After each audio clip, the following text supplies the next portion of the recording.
Sahabat Vincentian yang terkasih, hari ini sungguh penting bagi kita untuk menyadari bahwa Tuhan itu tidak hanya dialami dalam kegembiraan, sukacita, pelayanan yang menggairahkan, tetapi juga kadangkala Tuhan ingin supaya kita sadar bahwa Dia menyertai dalam kerapuhan, dalam pertentangan, dalam kesulitan.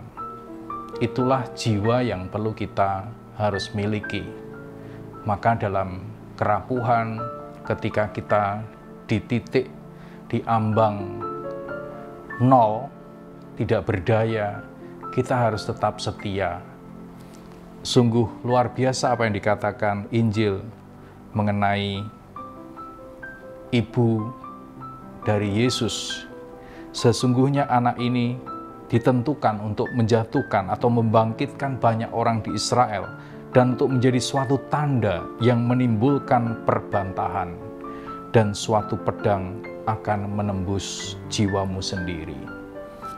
Maka saudara-saudara yang terkasih, panggilan Tuhan itu sungguh-sungguh memang menggembirakan, sukacita.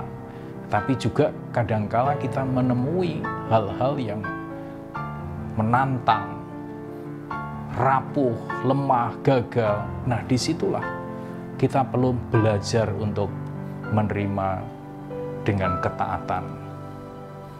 Maka ketika kita dipanggil, ingat baik-baik, saya diberi kekuatan oleh Tuhan untuk sabar. Saya diberi kemurahan Tuhan untuk mengampuni. Saya diberi kemampuan Tuhan untuk memahami orang lain.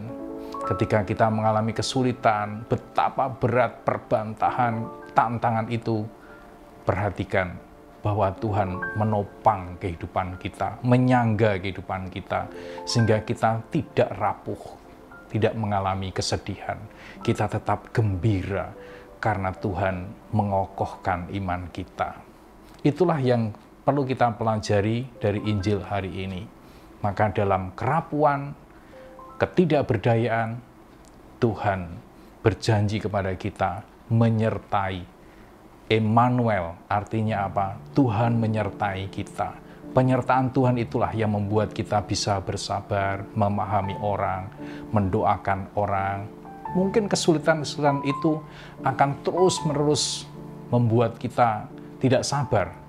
Ingat janji Tuhan bahwa kita datang untuk mengasihi, untuk menolong saudara-saudari kita.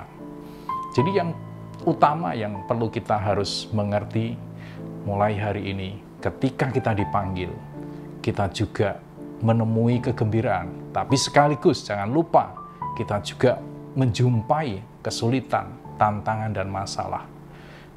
Dan di sanalah Tuhan menaruh harapan kepada kita. Tetap sabar ketika kita mengalami kesulitan. Meski sulit, harus tetap berkualitas. Meski kita mengalami mungkin goncangan yang begitu hebat, di sanalah Tuhan menaruh kekuatan kepada kita untuk setia. Seperti yang dilakukan oleh Bunda Maria, Santo Yosef dalam mendidik Tuhan Yesus. Saya kira pelajarannya adalah bagaimana kita sungguh-sungguh di tengah goncangan kehidupan ini, pandemi, kesulitan, krisis, kita tetap setia. Meski sulit, tetaplah mewartakan kabar baik. Tuhan memberkati. Amin.